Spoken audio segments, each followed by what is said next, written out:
anterior nomenclatura, con nombres un tanto más antiguos, viejitos, sobre todo como el Quirós, que no hay una, simplemente lo reimprimen año con año, no hay modificación en su contenido. Todavía se sigue manejando el término maxilar superior para los huesos que están en la parte superior, valga la redundancia, y maxilar inferior para la mandíbula.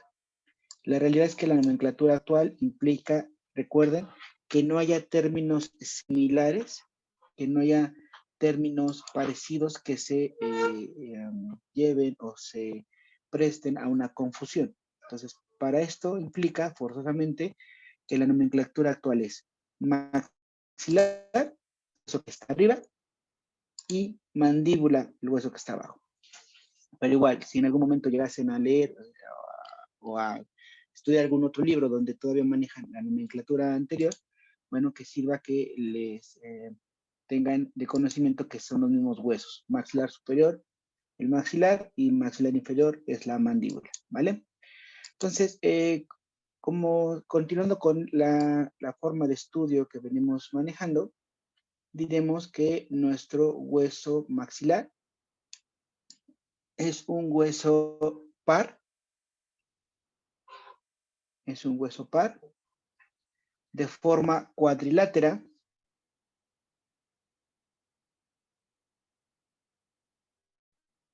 que forma parte del viscerocráneo, ¿sale?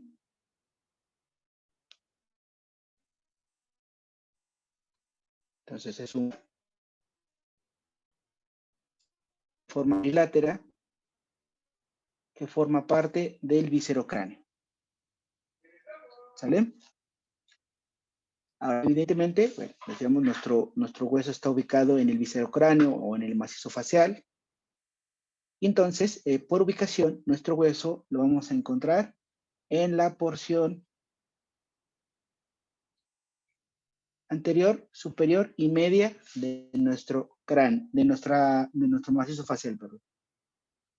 Entonces, la ubicación va a estar en la parte anterior, superior y media del macizo facial.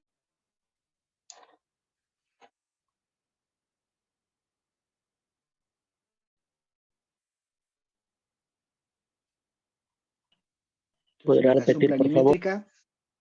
En la parte anterior, superior y media del macizo facial.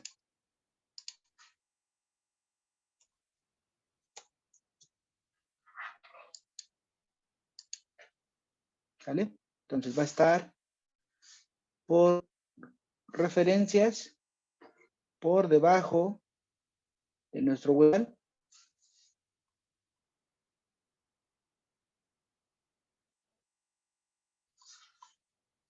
por dentro del hueso cigomático,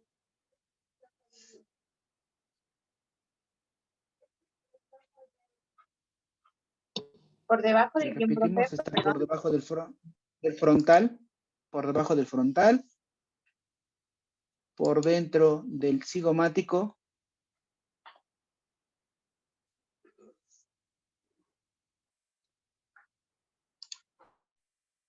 y por encima de la mandíbula.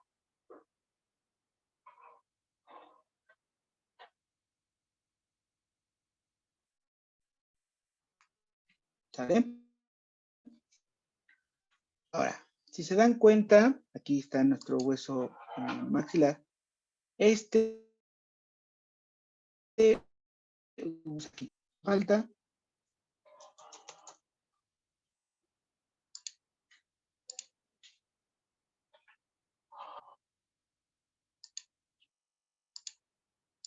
Entonces, aquí está nuestro maxilar. Este hueso es importante dentro de la estructuración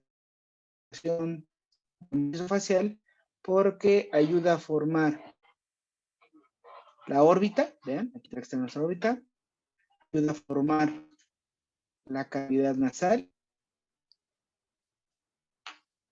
y también ayuda con la cavidad bucal. Estructuralmente, este hueso nos ayuda a formar parte de la órbita, de la cavidad nasal y de la cavidad bucal, de la cavidad orbitaria, la cavidad nasal y principalmente de la cavidad oral, bucal. Entonces, es una zona de la que ustedes van a trabajar.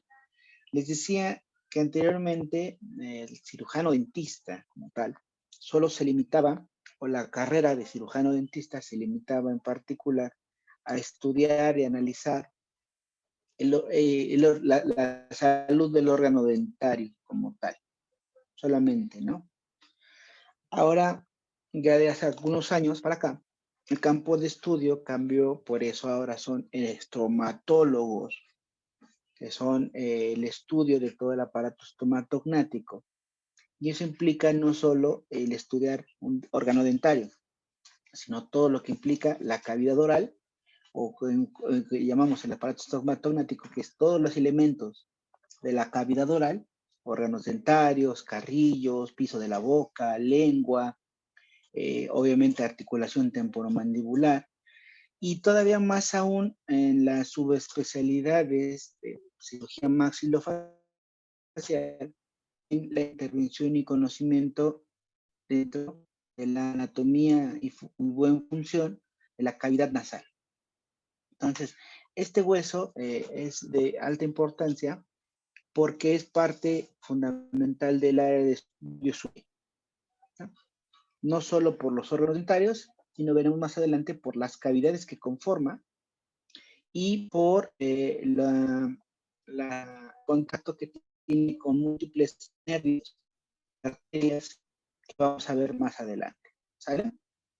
Entonces, déjenme ocultar aquí todo lo demás. Decíamos que este hueso es par, tenemos dos. Ok, Brenda, gracias. Tenemos este hueso,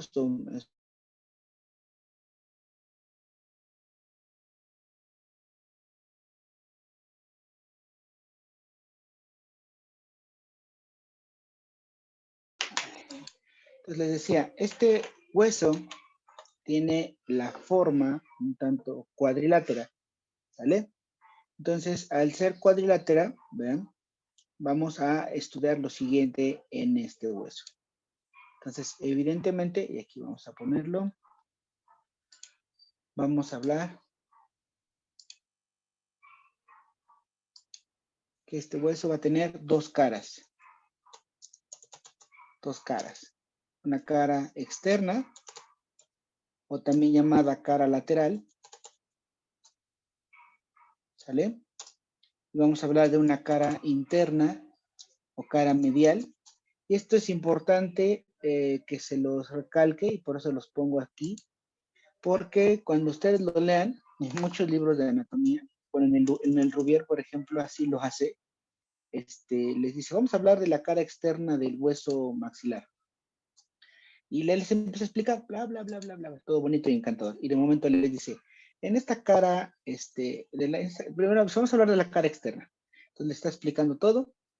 Y de momento le dice, en esta cara lateral podemos encontrar, y se quedan así como que, ¿qué onda? ¿Estamos hablando de una o ya es otra?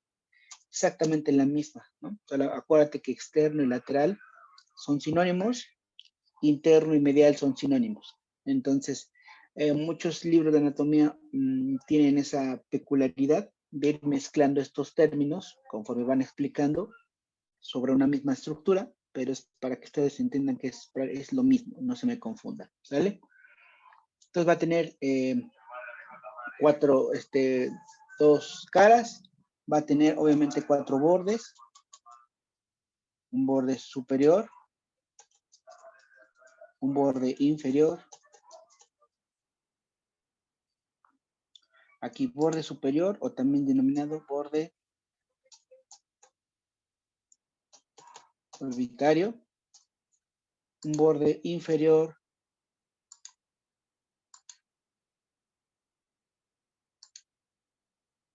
un borde inferior o también denominado alveolar, un borde interno, denominado borde nasal, y un borde externo denominado cigomático.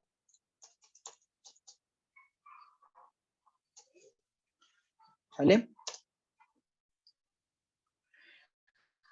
Asimismo, este hueso va a tener una gran cavidad en su interior que se denomina seno maxilar. Vemos más adelante que hay huesos en la cara y en el cráneo que tienen esas cavidades, y entonces por esta cualidad de tener cavidades a su interior, se dice que estos huesos son neumáticos.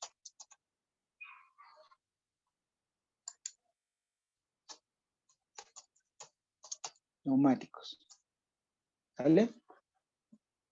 Entonces vamos a ir analizando nuestro hueso en esta perspectiva, como siempre lo hemos hecho, con este orden de ideas, para que podamos conjuntar y ordenar la información para su posterior análisis.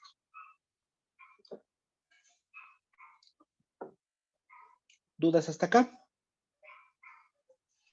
No, pero no. Vale. Vamos a empezar y en lo que, bueno, o ya acaban de copiar esta parte. Ya. ¿Vale? Ok. Vamos pues.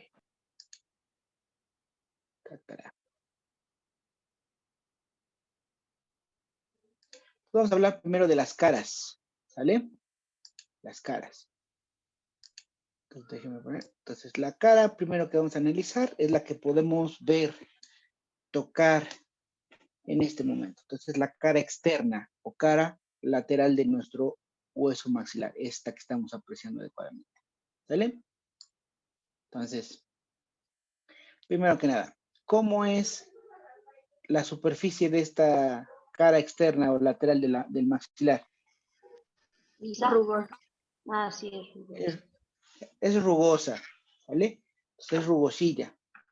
Porque acuérdate que la mayoría de las superficies óseas tienden a ser esta forma rugosa, porque vamos sobre de ellas a estar las inserciones u orígenes de nuestros huesos, de nuestros músculos, perdón. Entonces, evidentemente, en esta superficie no es la excepción, ya que sobre de ella, cuando hablemos más adelante de la musculatura de la mímica facial, veremos que hay varios músculos que se originan sobre este hueso, sobre esta cara externa, ¿sale? Sobre todo, vamos a ver.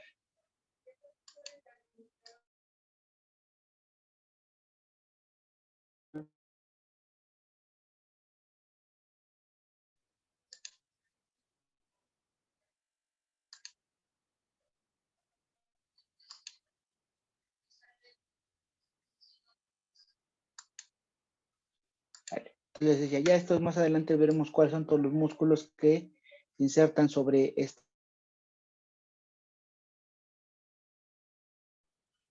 Que nos refiere y nos llama de gran atención este orificio. Espero que lo estén viendo acá. Este orificio, que prácticamente vean, si nos aplicamos bien, esto sería el borde superior de nuestro hueso, que prácticamente es el que conforma la órbita. ¿Sí? ¿Recordarán?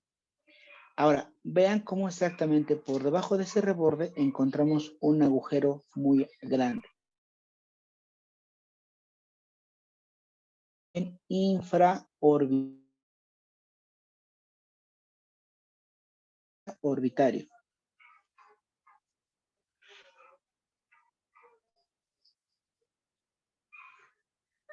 Y este agujero o conducto infraorbitario es importante porque por aquí va a emerger un nervio, que es el nervio infraorbitario.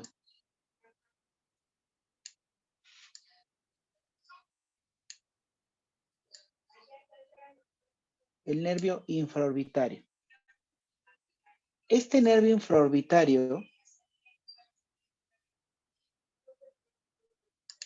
aquí lo voy a colocar escrito, Este nervio infraorbitario es importante porque es una rama colateral, el nervio infraorbitario,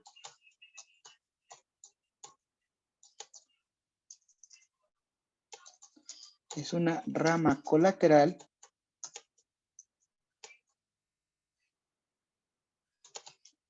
del nervio maxilar superior, que a su vez este nervio maxilar superior corresponde con la rama 2 del quinto par craneal, es decir, de nuestro nervio trigémino.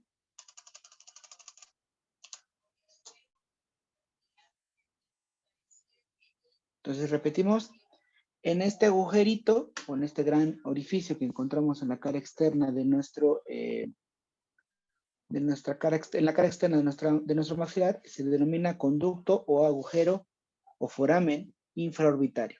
Por aquí va a emerger, va a salir un nervio del mismo nombre, nervio infraorbitario, que es una rama colateral del nervio maxilar superior, que a su vez, este es la rama 2 del quinto par craneal, es decir, del nervio trigémino. ¿Se acuerdan que cuando hablamos de nervio del hueso esfenoides, hablamos de este nervio maxilar superior? Sí. ¿En qué parte del esfenoides decíamos que está en contacto con este nervio? Con las alas mayores. En las alas mayores, fue pregunta de examen. ¿En qué parte de las alas mayores? ¿En qué agujerito de las alas mayores? En el foramen mayor. En el redondo mayor. Entonces acuérdate que cuando hablamos de las alas del esfenoide, las alas mayores del esfenoides, decíamos que hay 3 agujeritos, de anterior a posterior, es el redondo mayor, el agujero oval y el redondo menor o espinoso. Entonces decíamos que por el agujero redondo mayor va a salir de la cavidad craneal la rama 2 o nervio maxilar superior del trigémino. Entonces ya vieron que cuando nos toca hablar de pares craneales haremos toda esta conexión desde el esfenoides, una vez que sale de la cavidad craneal, el recorrido ya fuera de la cavidad craneal, pero bueno, esta rama ya emerge propiamente hacia el exterior a través de este agujerito. Este nervio infraorbitario es importante porque va a dar inervación sensitiva. Este nervio infraorbitario es importante porque va a dar inervación sensitiva a los órganos dentarios superiores. Entonces, este va a dar inervación sensitiva a los órganos dentarios superiores, desde el incisivo central hasta las molares. Doc, ¿puede repetir lo que dijo desde? Entonces, este nervio infraorbitario es importante porque es el que va a dar inervación sensitiva a los órganos dentarios superiores.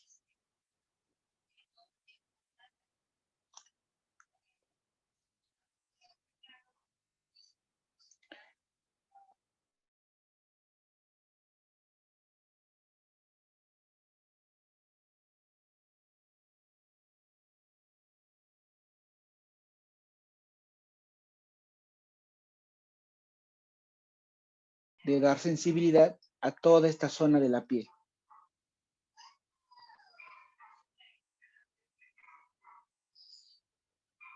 Dijo que desde los incisivos centrales, perdón. De los incisivos centrales hasta los molares. Ok, gracias. Además de la piel de toda esta zona. ¿Sale? Ahora, esto es importante, mis queridos pupilazos, porque entonces este nerviocito, hay una técnica de anestesia para bloquear este nervio. ¿Sale? Ustedes cuando lleguen a sus a sus técnicas, a sus clases de anestesia, principalmente, van a ver que hay una técnica para bloquear este nervio, que es la técnica infraorbitaria. Cuando nosotros, y aquí voy a poner otra vez una sola ramita del nervio, nosotros queremos anestesiar. La anestesia no es picar el nervio. Lo que nosotros pretendemos al hacer una técnica de anestesia es, introduciendo una aguja, obviamente, vamos a colocar un depósito de anestésico. El anestésico es un líquido. Entonces, lo que queremos hacer es que ese líquido que depositamos en el tejido pueda bañar o estar en contacto con nuestra fibra nerviosa. Entonces, mediante en tanto más tiempo esté en contacto ese líquido anestésico con nuestro nervio, más va a durar el efecto de anestesia. Si tú lo picas, el nervio, si tú lo pinchas con la aguja, lo vas a lastimar, ¿vale? Entonces, la técnica de anestesia se fundamenta en que nosotros dejemos un depósito de ese anestésico, de ese líquido, que ese líquido, como dicen las abuelitas, camine entre los tejidos. El nombre correcto es sufunda, haga una sufusión de ese líquido entre los tejidos, alcance la fibra nerviosa, la bañe, por decirlo así, la moje, y entonces ese contacto de anestésico con la fibra nerviosa es el que favorece la anestesia. Ahora bien, pregunta. Entonces, si decimos que nosotros, este orificio que estamos aquí, por aquí sale el nervio, es el que vamos a anestesiar. Si yo les pregunto a ustedes que se ven en un espejo, ¿ustedes pueden saber a ciencia cierta dónde está este orificio y por ende, dónde va a estar este nervio infraorbitario? ¿Podrían ubicarlo fácilmente a simple vista? Una referencia podría ser que sería debajo de la pupila. De la pupila, no, pues es que el ojo está hasta aquí arriba. Y si el paciente está viendo hacia adentro, o si su ojito está viendo hacia abajo. Doc, ¿se puede utilizar la planimetría como lo hice en el examen? Más o menos, por ahí vas. Porque No tanto, pero sí. si vemos bien, está en la parte central, Ok. está a un lado de lo que es nuestra cavidad nasal, de los huesos propios de la nariz. No, más de la cavidad nasal. Donde termina el hueso propio de la nariz, estar en medio, Ok, ¿no? mira. Que se Lo que encuentra usted, arriba de la segunda molar. fíjate, estamos hablando, todo lo que ustedes están diciendo, perfecto, acertado, pero acuérdate, Abner, por ejemplo, no podemos, aquí, acuérdate que lo estamos viendo pelón, pero lo que nosotros vamos a ver es esto. ¿Estás de acuerdo? Bueno, es que yo me palpé para sentir así más o menos por dónde. Eso exactamente. Ahora, bien dices, una palpación, ¿no? Entonces le vas a decir, le puedes agarrar a tu paciente y le empieza ahí a toquetear su carita. Pero el No porque se problema, vaya a enamorar de mi profe. exactamente, de tus manos mágicas.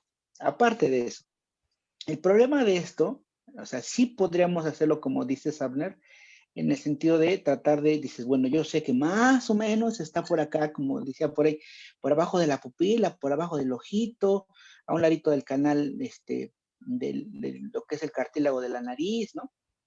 La realidad es que ninguno de nosotros tenemos visión de rayos X, ¿no? ¿Estás de acuerdo? Una. Dos, el principal punto es que nosotros ubiquemos lo mayor específicamente posible esta fibra nerviosa para que al momento de colocar el anestésico, pues quede lo más cerca posible de la fibra.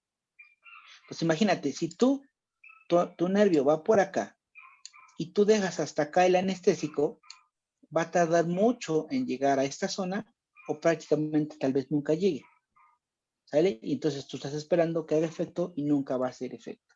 O lo contrario, no lo ubicas adecuadamente y entonces picas el nervio. Alguien por ahí dijo que a la altura de la molar, ¿quién hizo ese comentario? Yo, doctor Itzeli.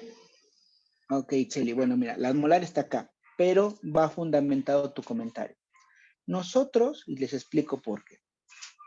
Para poder ubicar alguna otra estructura anatómica en particular, en este caso el conducto o foramen infraorbitario, como no lo podemos ver a simple vista, como decir, está exactamente a la mitad, está por dentro de la nariz, está por abajito del ojo, etc., etc., etc., son referencias, efectivamente, pero a referencias ambiguas, referencias no constantes. Entonces, para nosotros ubicar una estructura en particular que no podemos ver, vamos a utilizar referencias que sí podemos ver y podemos palpar, ¿vale? Y entonces vamos a lo que sigue. Entonces, para que nosotros podamos ubicar este nervio, este agujero infraorbitario, vamos a utilizar referencias que sí podamos tocar y palpar. Y ahí voy, vean. Fíjense. Todo esto es el reborde alveolar. ¿Sale? Aquí es donde están implantados sus órganos dentarios. Si nosotros podemos la piel, pues aquí estaría el labio superior, ¿vale? Si tú levantas el labio superior, aquí vamos a ver claramente los órganos dentarios con su implantación en la encía. ¿Estamos de acuerdo? Lo que se conoce Sí. como fondo de saco. Entonces, vean, aquí estarían nuestros órganos dentarios. Esto ya lo vieron ustedes en anatomía estomatológica. Aquí, ¿qué sería? ¿Qué órgano estaría implantado? ¿Qué órgano dental? Central. El central. Central. El Luego, Lateral. lateral. lateral, Canino. Canino. Canino, ¿no? Primer premolar. La primera premolar. Primera premolar, sal. Ahora, vean, pongan atención. Entonces, aquí, ojo, importante. De todos estos que ustedes mencionaron, desde el incisivo central hasta la primera premolar, ¿cuál es el que tiene una implantación más voluminosa? El canino. El canino. El canino, Entonces lo vamos a identificar por efectivamente. la jiba canina. Entonces, acuérdate, acá estaría nuestro órgano, nuestro canino. En la zona de implantación de nuestro canino vamos a encontrar un abultamiento bastante pronunciado que se denomina eminencia canina o jiba canina. Entonces, en la zona de implantación estamos hablando de la cara lateral del maxilar, acuérdate. Entonces, en la implantación, a la zona de implantación del canino, vamos a encontrar una zona elevada, bastante pronunciada, que se denomina eminencia canina o jiba canina. De hecho, si tú introduces tu dedito en esta zona, lo palpas, sientes esta zona, es claramente Sí. perceptible, incluso por encima de nuestro labio, se siente. Luego, por detrás de esta eminencia ojiva canina, vamos a encontrar ahora una pequeña depresión, es decir, un hundimiento. Y esta se denomina fosa canina. Siéntanselo en ustedes. Sientan primero la protuberancia y por detrás se siente como se hunde. Incluso puede caber lo que es el pulpejo de su dedo índice. ¿Ya lo sintieron? Sí. Entonces, vean, encontramos primero la eminencia canina. Por detrás de esa eminencia canina encontramos un hundimiento que se llama fosa canina. Ahora, si te das cuenta, ¿ves? Tomamos como referencia la fosa canina y en esa dirección, de manera oblicua, vamos a encontrar nuestro orificio infraorbitario. ¿Ya lo viste? Entonces, voy a quitar estas referencias, estos dibujos. Si nosotros ubicamos primero la eminencia canina de nuestro paciente, ubicamos la fosa canina, obviamente levantamos nuestro labio. Aquí tendría que estar la zona de implantación del labio superior, lo que se conoce como fondo de saco. Entonces levantas el labio de tu paciente, con tu dedo índice tocas la eminencia canina, después nuestra fosa canina, y en esa misma dirección de la fosa canina, un poco oblicuo, vas a introducir tu aguja y vas a colocar el anestésico. ¿Sale? Y entonces aquí garantiza, tú no estás viendo claramente dónde está el agujero infraorbitario, pero tú sabes que por referencia este agujerito está arriba de nuestra fosa canina, aproximadamente de 2 a 3 centímetros por encima de la fosa canina. Y ya tú vas a poder colocar aquí nuestro depósito de anestésico y eso va a garantizar que puedas anestesiar el nervio infraorbitario. ¿Vale? Ahora, esta técnica de anestesia obviamente ustedes la van a ver más refinada cuando lleguen a sus clases exprofeso de esto.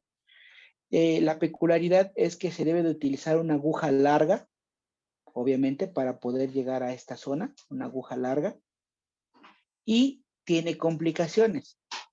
Vean, si te llegas a pasar, lo haces muy profundo, ¿qué puedes pinchar? ¿Qué hay acá? El nervio. Ah, Pues deja el ojo. que La órbita. el nervio es difícil que lo pinches, digo, no es improbable, pero es una estructura muy delgadita.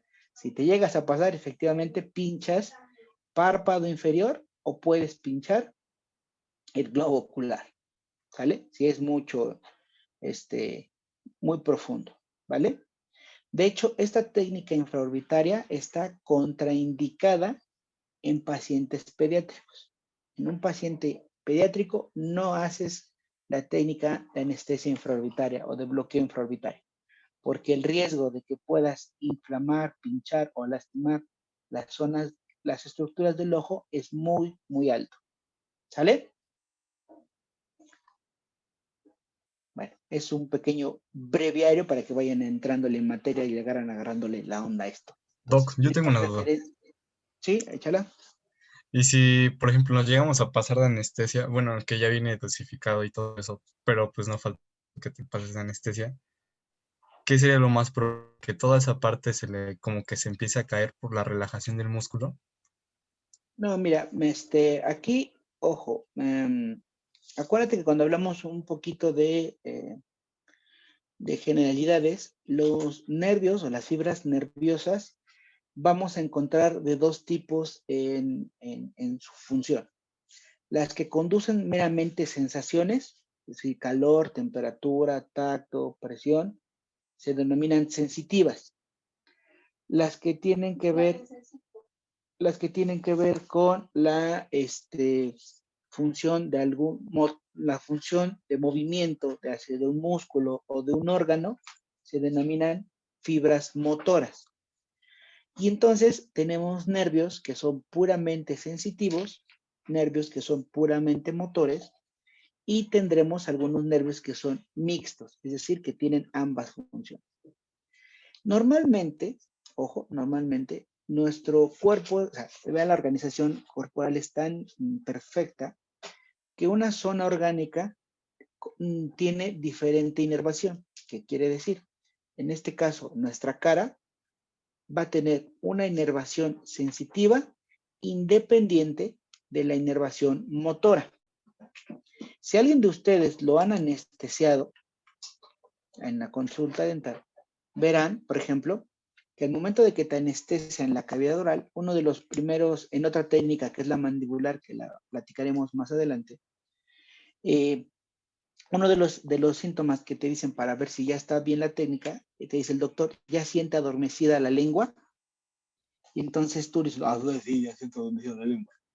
Y entonces vas a sentir como sientes adormecida ¿no? ándale, como cosquilleo primero, y sientes adormecida tú la mitad de tu lengua y luego incluso hasta tu cachetito, ¿no? Y entonces eso implica que el nervio que está anestesiando el doctor solamente es puramente sensitivo, pero no anestesia el nervio motor, tanto que tú está trabajando el doctor, no sientes o sea, no te duele, pero sí sientes presión, sientes que te toca, pero incluso puedes mover tu lengua, y hasta el doctor te dice, doctor, tu lengua, por favor, no me la meta, que me estorba en el campo, y está ahí, incluso empuja y empuja la lengua con el espejo. Eso implica que forzosamente las técnicas de anestesia que ustedes ocupan van a ser meramente sensitivas, no motoras. Entonces, muy difícilmente vas a generar una parálisis facial o una imposibilidad de movimiento de los músculos de la cara del paciente. Ahora, ¿qué pasa si es demasiado anestésico? Bueno, recuerda que una técnica buena de anestesia con la mitad, 3/4 de un cartucho, te va a dar la capacidad de poder trabajar entre 2 a 3 horas en un paciente. Si tú le colocas más cantidad, pues evidentemente va a ser más el efecto. Entonces el paciente lo terminas de trabajar, lo mandas a su casa y todavía está en su casa con anestesiada esta zona específicamente. Cuando tengan estas clases de farmacología y de técnicas de anestesia, verán que no nada más se trata por colocar y colocar cartuchos, ¿no?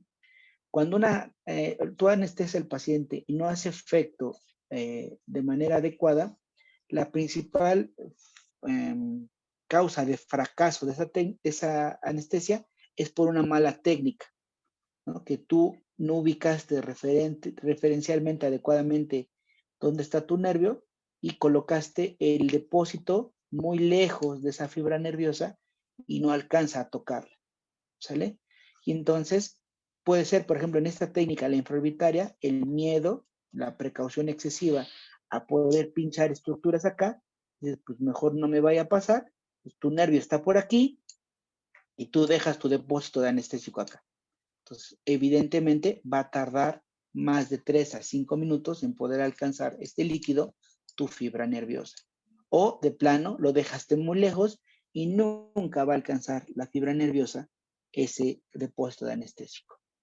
Hay otros casos que influyen en la cuestión de por qué una técnica de anestesia tarda o fracasa, pero bueno, estos son temas que escapan a la materia y que ya los irán descubriendo poco a poco, ¿no? Aquí el propósito de la materia es que ustedes comprendan y les quede claro que para que nosotros podamos encontrar una estructura en particular que no podemos ver a simple vista, que no podemos tocar a simple vista, utilizamos forzosamente referencias anatómicas que sí podemos tener a la mano y que tomando como referencia esos puntos podemos ubicar estas estructuras, en este caso para una técnica de anestesia en particular, ¿vale? Gracias, doctor. Bueno, sí, seguimos entonces. De la misma cara externa de nuestro maxilar, vamos a encontrar, vean, hacia la parte más posterior de esta cara externa, un saliente en forma piramidal.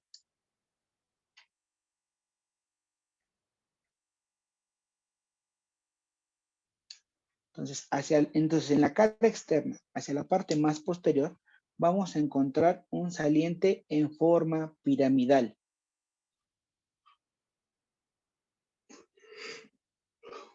Donde la base está pegada al hueso, el vértice es libre, pero truncado. ¿Sigue siendo la externa? La cara externa del maxilar. La cara externa del maxilar. Entonces, seguimos en la cara externa del maxilar, Karen. Entonces, hacia la parte más posterior de esta cara externa del maxilar, encontramos un saliente en forma piramidal, donde la base está pegada al hueso, el vértice es libre, pero truncado.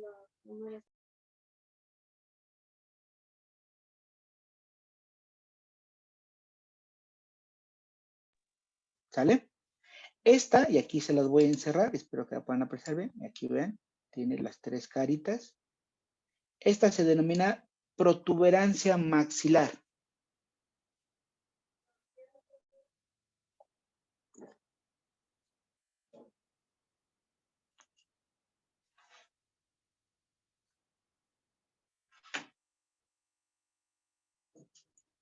Entonces vean, y no se me confundan.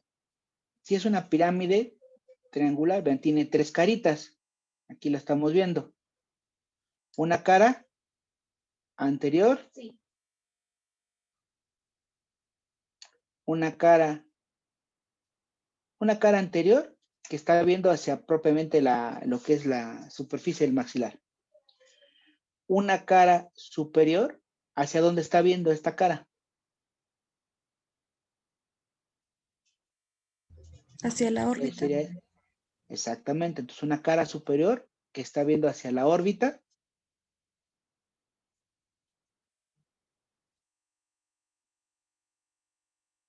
Y una cara posterior, esta.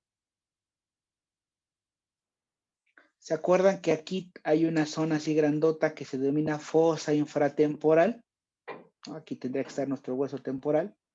Entonces, esta cara posterior ve hacia la fosa infratemporal.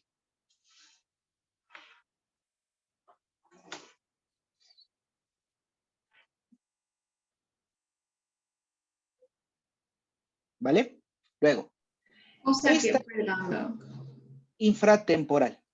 Entonces, esta cara, la posterior, está viendo o está orientada hacia la fosa infratemporal. ¿Sale? Ahora, esta protuberancia, decíamos, que tiene una base que está pegada a nuestro hueso y un vértice que está truncado y que es libre.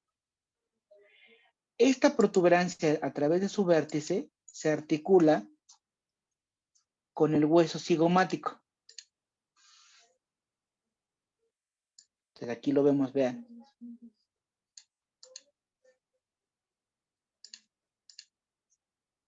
¿Sale? Entonces, espero que ahí se pueda apreciar.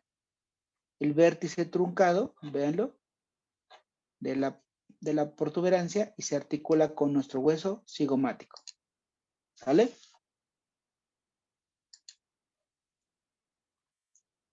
¿Ok? ¿Dudas hasta acá?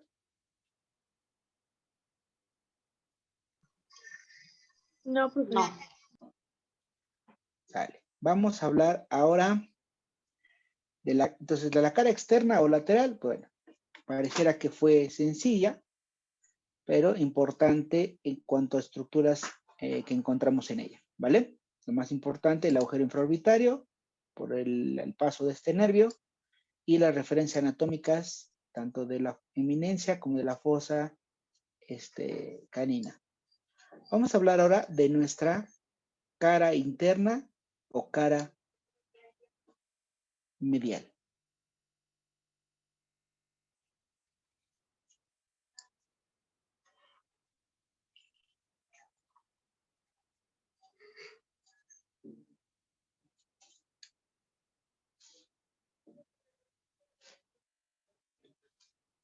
Ahora vean, esta cara está bastante complejita.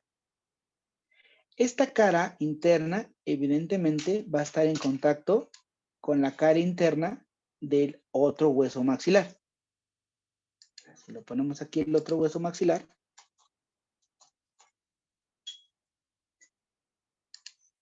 Entonces aquí, ¿no? Serían ambas caras internas de los maxilares están en contacto, ¿vale? Entonces, es una cara, les digo, bastante compleja porque encontramos muchas situaciones. Si se dan cuenta, a ver, vamos a verlo acá. Voy a colocar el otro maxilar para que lo podamos conceptualizar adecuadamente. Vean. Pongan atención acá. Aquí está. ¿Qué cavidad sería toda esta que están delimitando los dos maxilares? Nasal.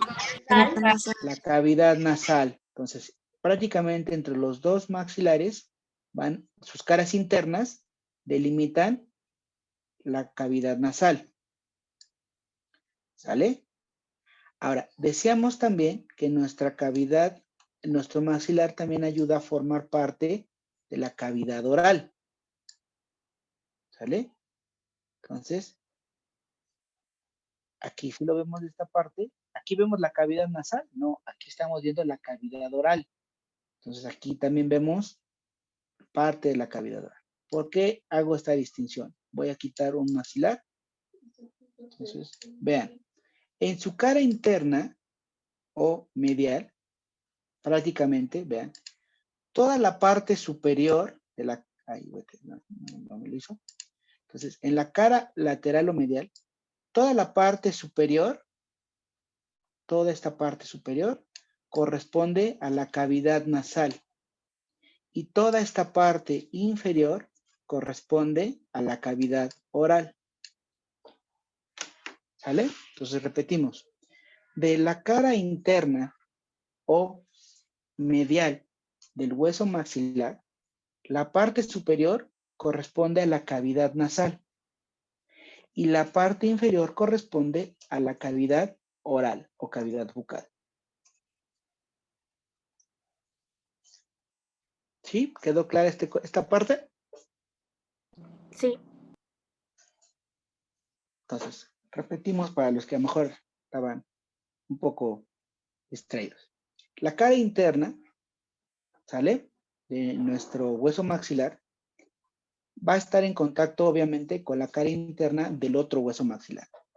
Entre ambos huesos maxilares forman tanto la cavidad nasal como la cavidad oral, parte de la cavidad oral.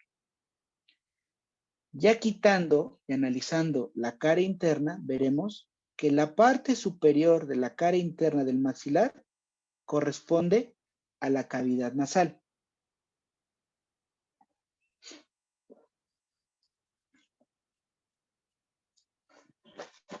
Y la parte inferior de la cara lateral del maxilar corresponde a la cavidad oral.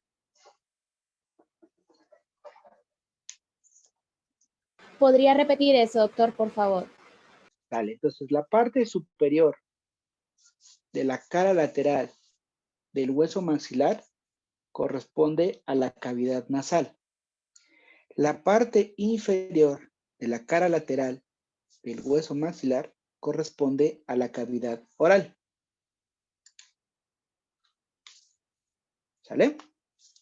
Este huesito es importante, esta parte del hueso maxilar, porque es una zona de división entre la cavidad oral y la cavidad nasal. El siguiente semestre van ustedes a llevar embriología orofacial. Entonces van a comprender cómo se va desarrollando nuestra, embriológicamente, todas las estructuras de la cara. Y verán cómo en algún momento de nuestro desarrollo embrionario no existe esta división. Prácticamente hay una sola cavidad entre la nariz y la cavidad oral. Y que mediante el desarrollo adecuado del maxilar, una vez que se fusiona y se cierra completamente, se divide completamente o se aísla la cavidad bucal de la cavidad nasal. Entonces, cuando a veces hay alteraciones en el desarrollo embriológico de estos huesos, pueden generar alteraciones en esta estructura de la cara. Ok, Armando, sin problema. Ahora, entonces vamos a analizar esta cara interna. Entonces, vamos a analizar primero lo que corresponde a la parte superior o la que corresponde propiamente a la cavidad nasal. Entonces, vean. Primero que nada, ¿cómo es la superficie? Vean, espero que se aprecie adecuadamente.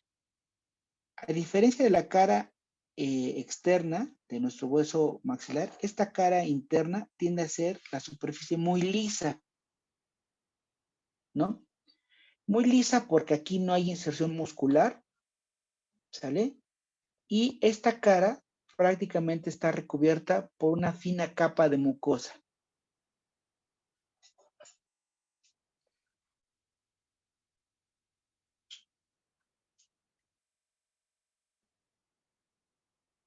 ¿Sale? Entonces, y porque aparte esta cavidad, al estar en esta parte de estar en contacto con la cavidad nasal, pues no debe de tener ninguna irregularidad, ¿no? Para que pueda circular tranquilamente el aire.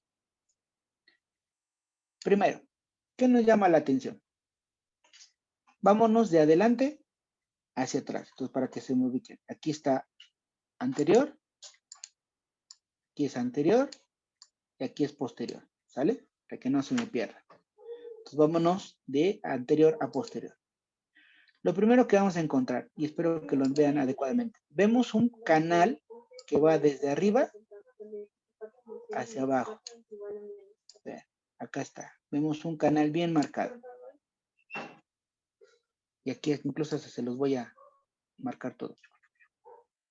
Entonces, este canal se llama canal nasolagrimal. Este canal se denomina canal nasolagrimal. Y a ver, vean. Aquí arriba, ¿qué tendríamos que encontrar? En El esta ojito. zona. No. El El ojito. hueso unguis, ¿no? No, no. Aquí tendríamos que encontrar, primero que nada, bien dijeron, el ojito, toda la Ah, estructura sí, de nuestro cierto. ojito. ¿Sale? Bueno, un poco más grande, ¿no? Que eso que puse ahí. Para que tu ojito siempre esté humectado, ¿qué es lo que necesita que esté secretando en nuestro ojito? Lágrimas. Las lágrimas, efectivamente. Entonces, aquí al interior de nuestra cavidad orbitaria tenemos implantada la glándula lagrimal. Esta glándula lagrimal va secretando esporádicamente o continuamente una gota de lágrima que sirve de lubricación.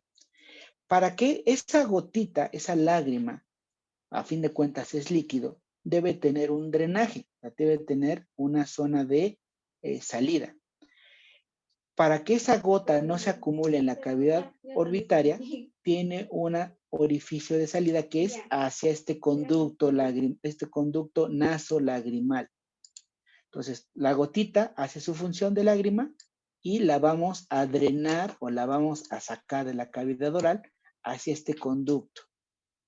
Entonces, la lágrima va a caminar desde la cavidad orbitaria hacia la cavidad nasal. ¿Sale? A través de este conducto.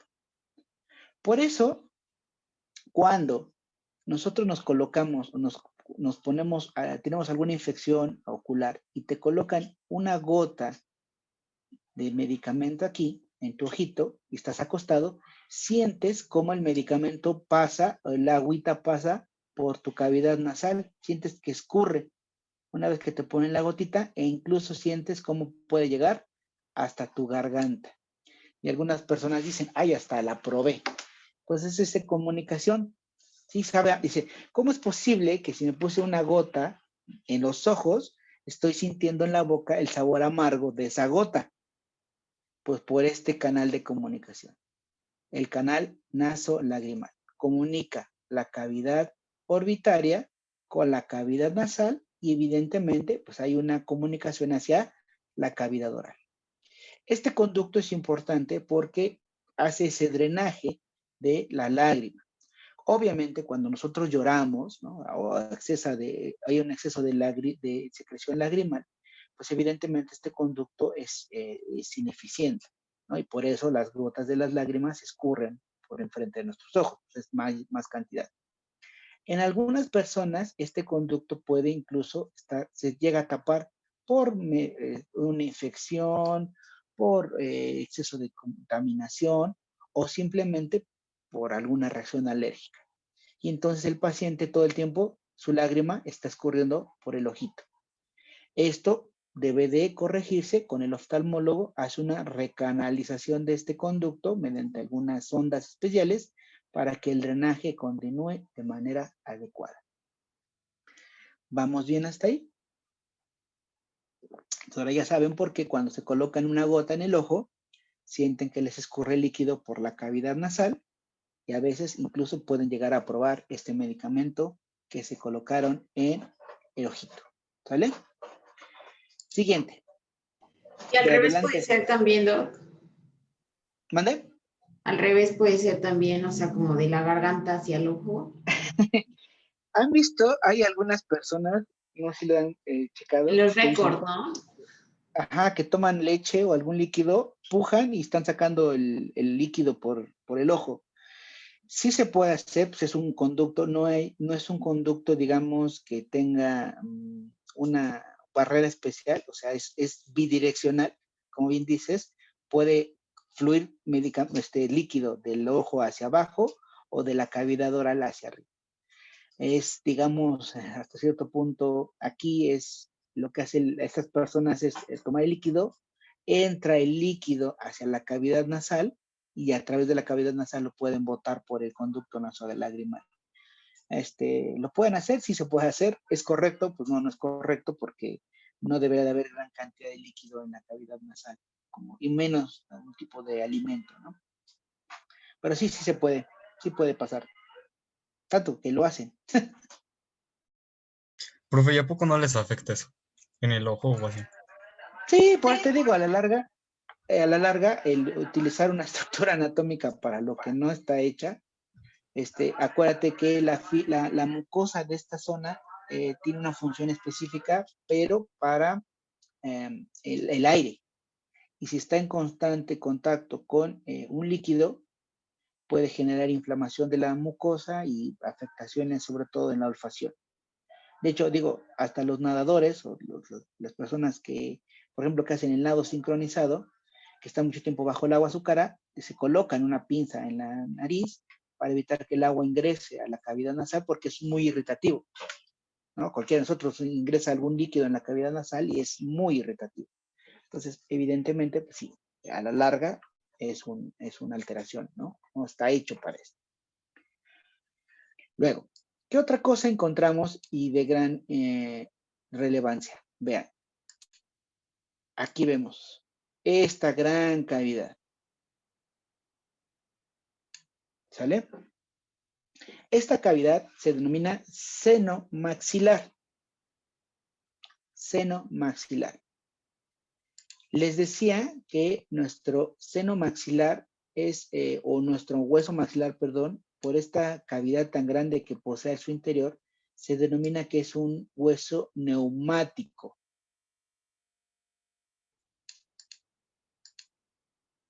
Es un hueso neumático.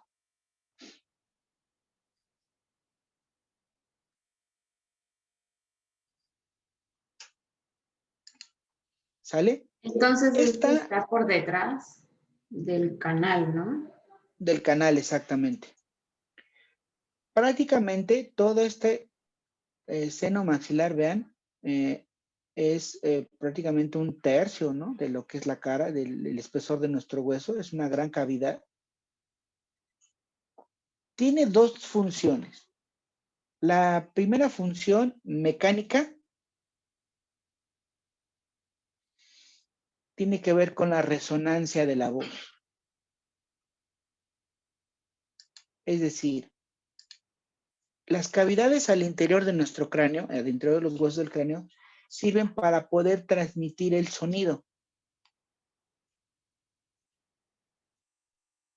Entonces, acuérdate, cuando hablamos de los huesos del cráneo, decíamos que si bien hay una parte especializada que se encarga de la audición, el conducto auditivo y los nervios auditivos, para que nosotros podamos ampliar esta capacidad de poder percibir el sonido, hay varios huesos que tienen cavidades y que pueden percibir ese sonido en diferentes partes de nuestro cráneo.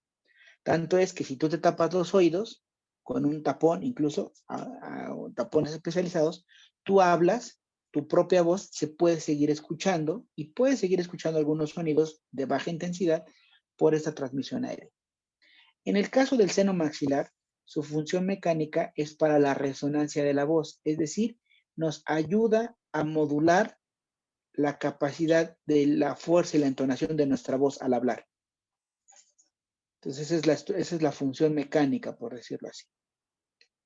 Entonces, digamos, la parte funcional es que en este seno maxilar se produce gran cantidad de mucosidad que sirve para humectar la cavidad nasal.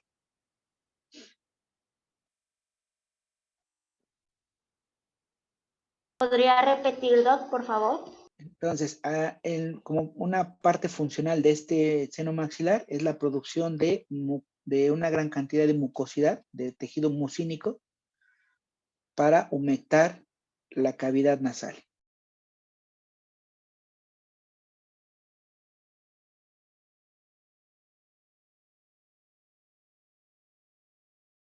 Es importante ustedes y vean desde dónde a dónde va, prácticamente es todo el espesor del hueso.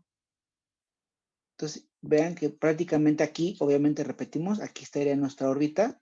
Entonces, vean que aquí en esta zona es una zona muy delgada entre la órbita y nuestra cavidad, ¿no? Eso es una parte muy delgadita. Y luego, hacia aquí abajo, aquí lo voy a poner, hacia donde estarían implantados los dientes en los alvéolos, hay una, sobre todo a la altura de nuestras molares, de la primera, segunda y tercera molar, que estarían en contacto con la pared de nuestro seno maxilar, es una pared muy delgadita, ¿no? O sea, prácticamente nuestro seno maxilar llegaría más o menos, si lo podemos traspolar, déjenme se lo marco, más o menos llegaría hasta esta zona aproximadamente.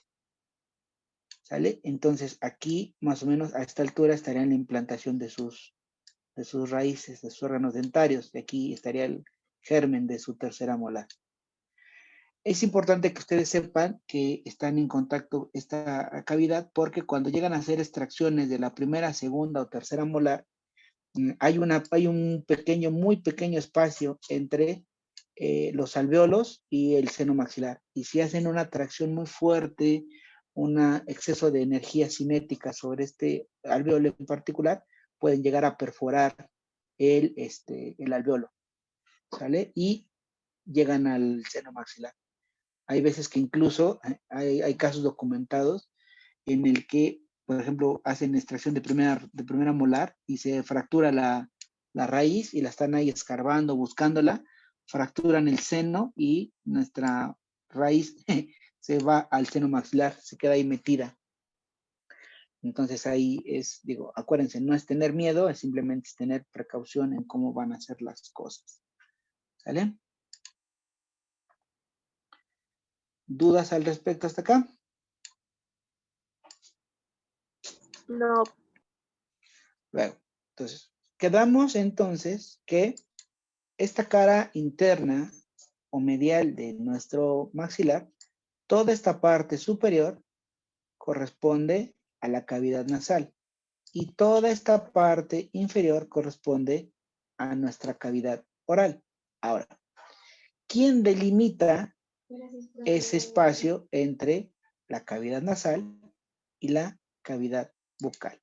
Entonces, si se dan cuenta, aquí tenemos una estructura, aquí,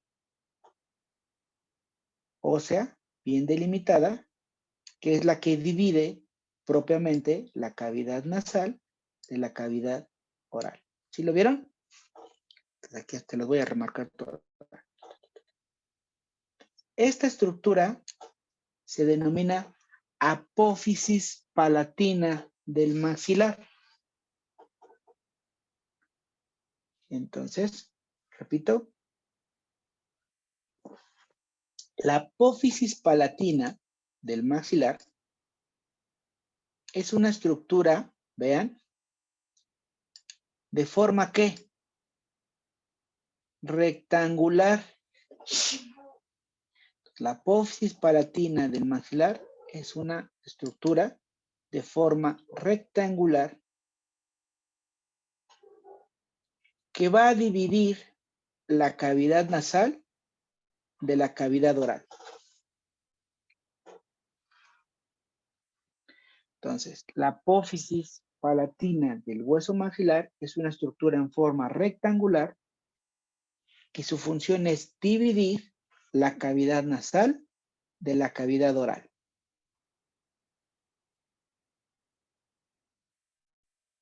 Entonces, vamos a analizar ahorita esta apófisis palatina del maxilar.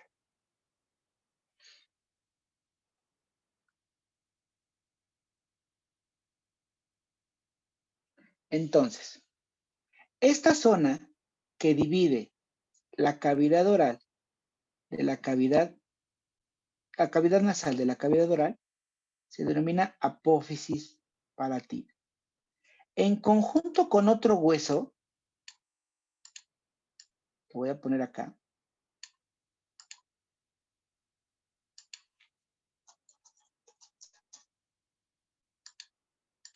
Vean, aquí está nuestro maxilar y aquí está nuestro hueso palatino. Entonces, lo voy a voltear. En conjunto, esta apófisis palatina de el maxilar con la lámina horizontal del hueso palatino forman en su conjunto algo que se denomina el paladar duro o bóveda palatina. Entonces, repetimos. entre la apófisis palatina del maxilar y la lámina horizontal del hueso palatino forman lo que se denomina el paladar duro o bóveda palatina. Entonces voy a poner aquí en el simulador los 4 huesos. Entonces vean, maxilar izquierdo, maxilar derecho, palatino derecho, palatino izquierdo. Entonces, aquí vamos a ver.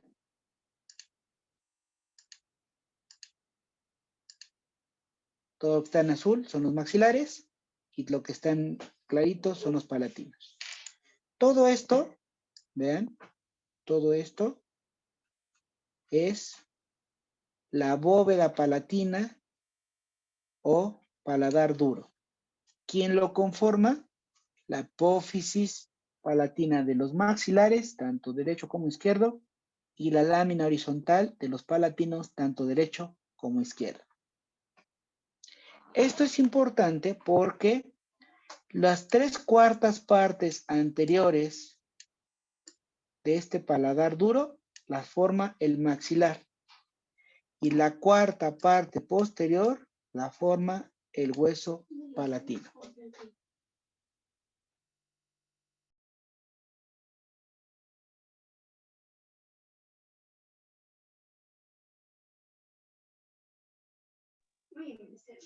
¿Sale? Entonces, esto es importante porque entre esta les decía, cuando ustedes les toca hablar de esta bóveda palatina, paladar duro, es toda el techo, lo que podemos sentir con nuestra lengua en la parte superior, ¿no? Lo pueden tocar completamente rígido. Es importante porque aísla o delimita la cavidad oral de la cavidad nasal. Les decía y les comentaba, cuando ustedes hablen el siguiente semestre de la embriología orofacial, verán que el desarrollo de nuestra cara va siempre de la parte externa hacia la línea media, es decir, va de afuera hacia adentro. Entonces va a empezar a desarrollarse todas las zonas externas hasta fusionarse hacia la línea media. Entonces, en algunas personas hay una alteración en el desarrollo embriológico que facilita o predispone que haya una falla en el cerrado de esta zona y que puede ser desde un pequeño punto hasta la ausencia completa del paladar duro, que incluye la agenesia de los órganos centrales, de los órganos dentarios centrales. Y entonces hay una comunicación entre la cavidad oral y la cavidad nasal. Ese defecto embriológico se denomina labio y paladar hendido, mal llamado anteriormente labio leporino. Entonces, el labio y paladar hendido es una alteración estructural que es por falta del desarrollo del paladar duro, y eso predispone una comunicación permanente entre la cavidad oral y la cavidad nasal. Estos defectos deben de ser atacados prácticamente desde el nacimiento, porque si no, a la larga generan una alteración en la alimentación del bebé y en la respiración del bebé.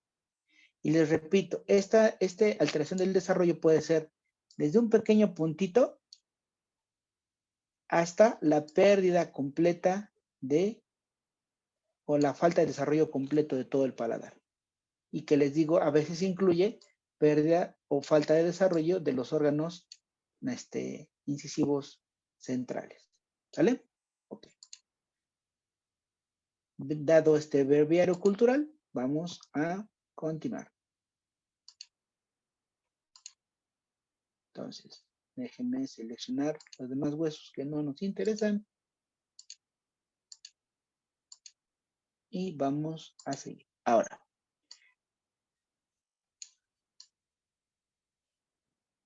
Esta apófisis palatina de nuestro hueso maxilar, aquí lo estamos viendo,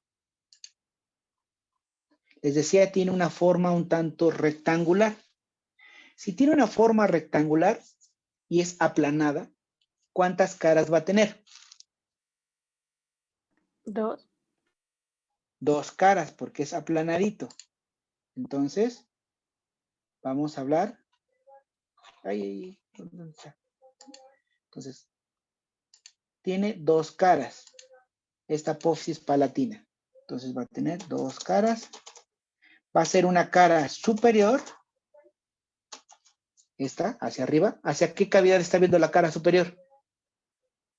Hacia la nasal. Entonces, cara superior o cara nasal. Luego va a tener una cara inferior.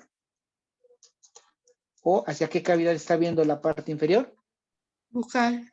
Oral. Cara inferior o cara bucal. Exactamente. Ahora, como es un rectángulo, ¿cuántos bordes va a tener?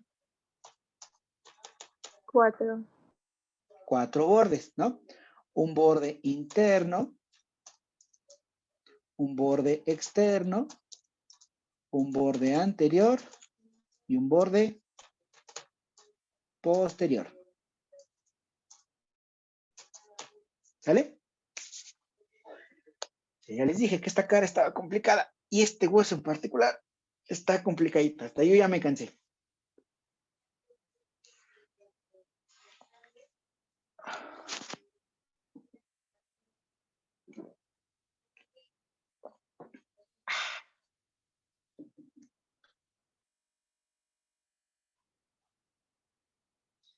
Entonces, vamos a hablar de las caras. Aquí dejo ahí la anotación para que nos vayamos guiando.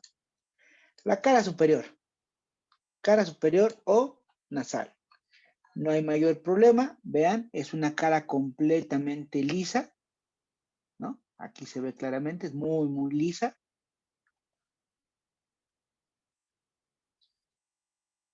Acá, ojo, solamente va a estar recubierta por una pequeña capa de mucosa. O sea, solamente está recubierta por una capa de mucosa.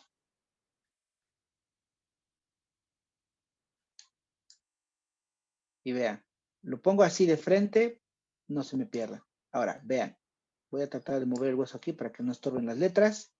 Y pay attention, please.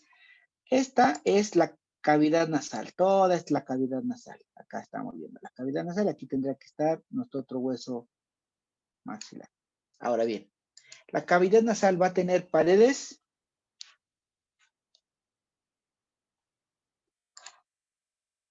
Chicos, ¿va a tener paredes que la limitan? Claro que sí, Sí. profe. Sí, no. Perfecto, entonces, aquí arriba sería la pared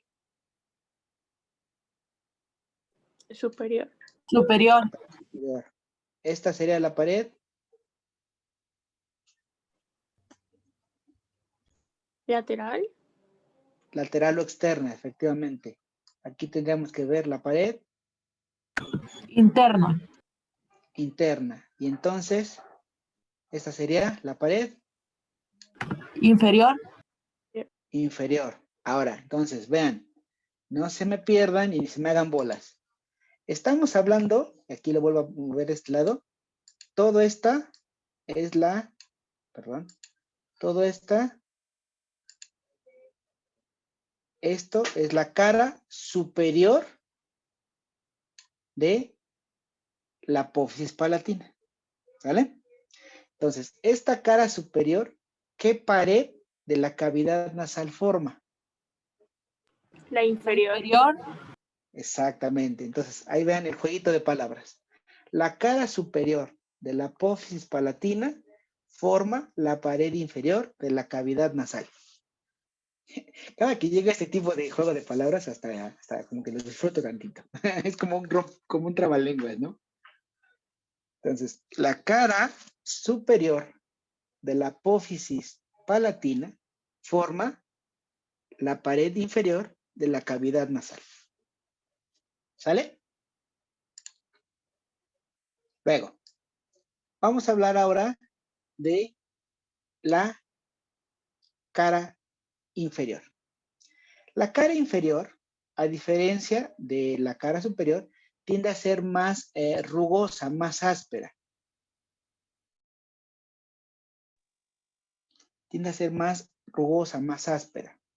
Aquí la capa de mucosa que lo recubre es más gruesa. Entonces, la capa de mucosa que lo recubre tiende a ser más gruesa. Tanto que incluso en su pared, en su parte anterior, vamos a encontrar unos pliegues bien marcados que se denominan, ya lo saben cómo se denominan esos pliegues, incluso los pueden ver a simple ¿Rugas vista. palatinas? ¿Cómo? ¿Rugas palatinas? Exacto, Karen, las rugas palatinas. Entonces, le decíamos, esta cara inferior o bucal es más gruesa, es más rugosa, es más áspera, está recubierta por una capa más gruesa de mucosa, especialmente hacia su parte anterior, donde forman unos pliegues. Esos pliegues, como bien decía Karen, se denominan rugas palatinas. Rugas palatinas. R-U-G-A-S. Rugas palatinas.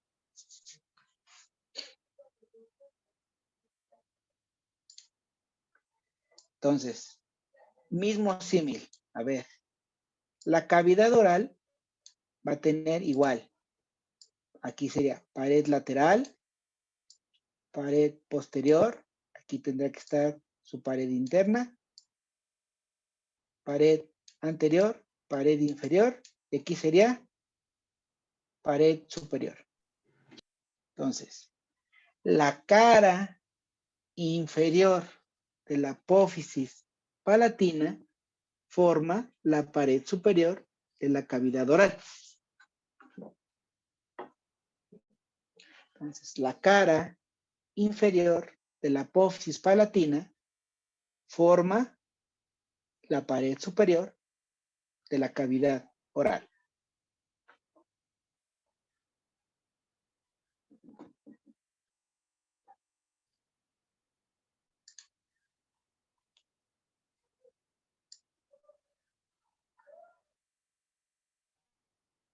¿Sale? ¿Vamos bien? Sí.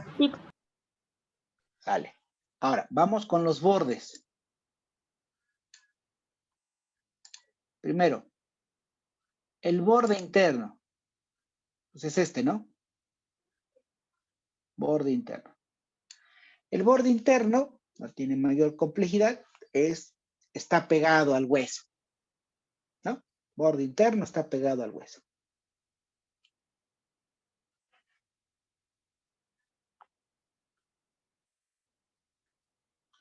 Luego, borde posterior.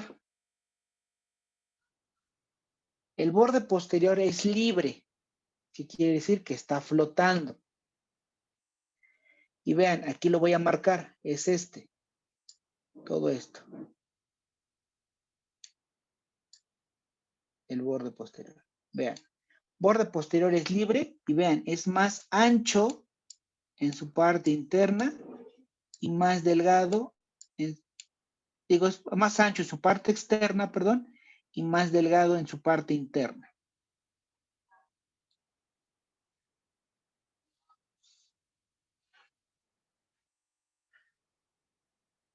Lo repito, el borde posterior es más ancho en su parte externa y más delgado en su parte interna. Este borde posterior se va a articular con la lámina horizontal del hueso palatino.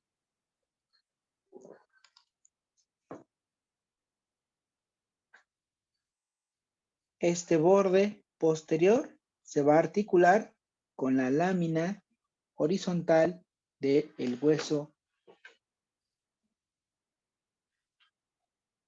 palatino.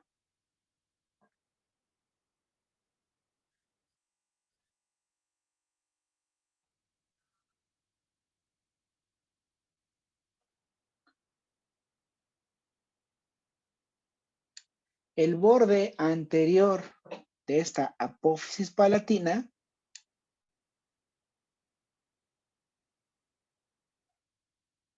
también está fusionado al hueso. Acá está. El borde anterior, que es este, borde anterior, también está fusionado hacia el hueso.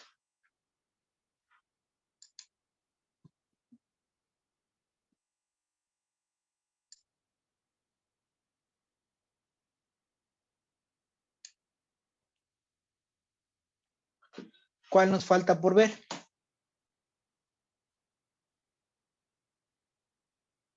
El externo.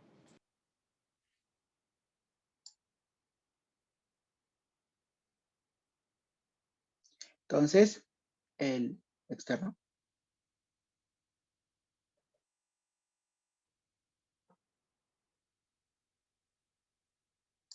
¿Sí? Corríjame, ¿es el externo el que nos falta por ver?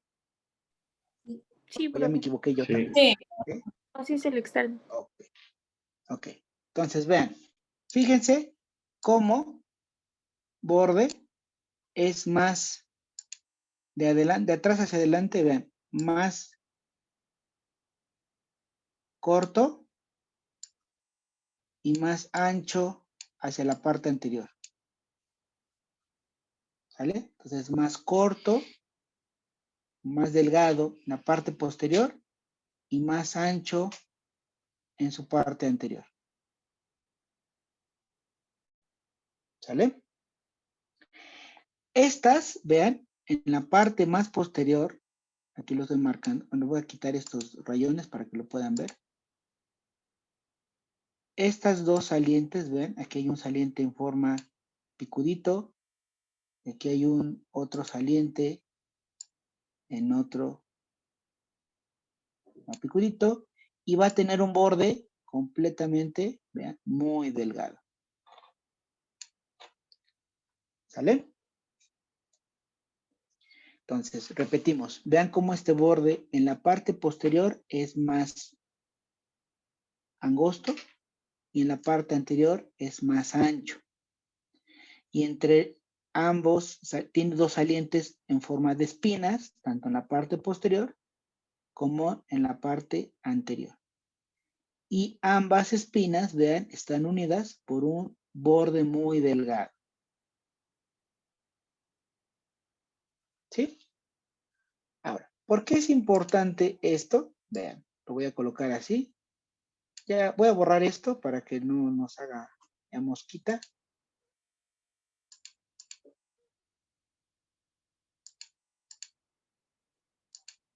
¿Por qué es importante? Voy a poner el maxilar del otro lado.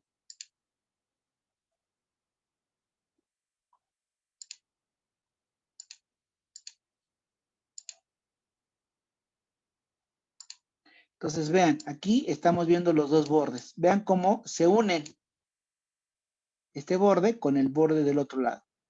¿Te acuerdas que primero teníamos de un solo lado una pequeña saliente en forma de espinita y del otro lado? Ahora, una vez que están articuladas las dos apófisis palatinas, tanto derechas como izquierda, se forma, vean, algo que se denominan espinas nasales.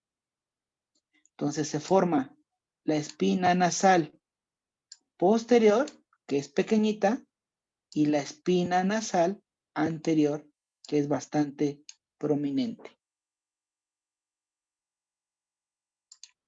Y luego, ve cómo los dos ligeros bordes que estaban aquí, unidas las dos apófisis palatinas, se vuelve un canal bastante grande que se denomina cresta nasal.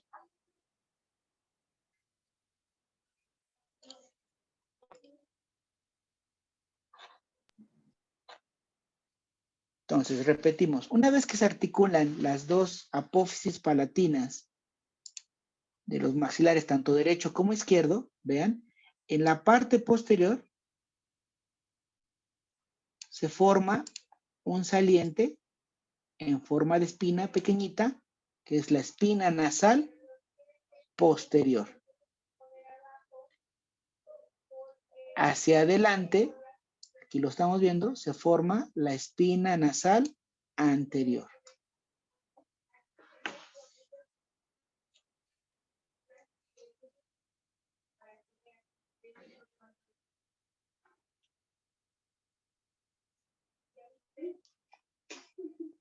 Luego, entre ambas espinas, decíamos, los dos bordes que se unen, tanto del lado derecho como del lado izquierdo, forman ahora un canal que se denomina cresta nasal.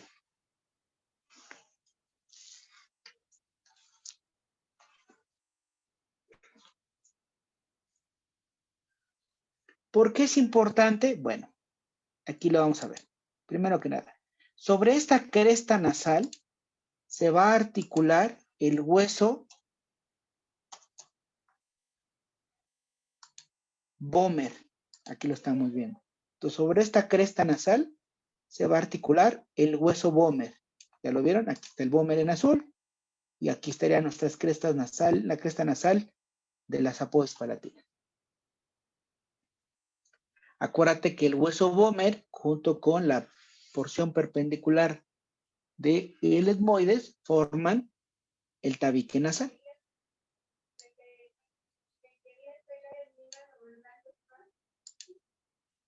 ¿Sale?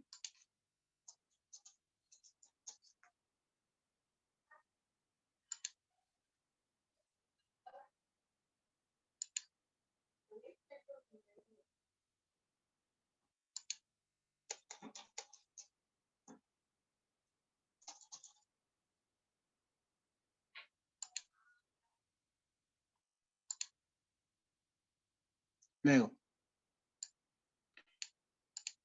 aquí, vamos a contar este. Si se dan cuenta, vean, hacia la espina nasal anterior, acá, hacia adelantito, vamos a encontrar, vean, un orificio. Espero que lo vean bien. Entonces, hacia la espina nasal anterior encontramos un orificio. Ese orificio se denomina nasopalatino. Orificio nasopalatino.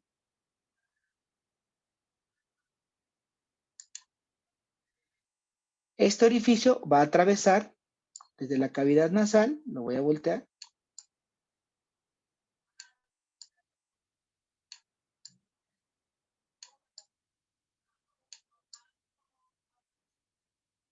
Vean, hacia la cavidad oral. Aquí lo estamos viendo, se los voy a señalar otra vez. Aquí está, el orificio nasopalatino. ¿Ya lo vieron? Este orificio nasopalatino es importante porque por aquí va a emerger el nervio nasopalatino que da inervación sensitiva a el incisivo central, lateral y canino inferior, tanto derecho como izquierdo. Entonces repetimos, por este orificio nasopalatino va a emerger el nervio nasopalatino, tanto derecho como izquierdo, que da inervación sensitiva secundaria al incisivo central, lateral y canino.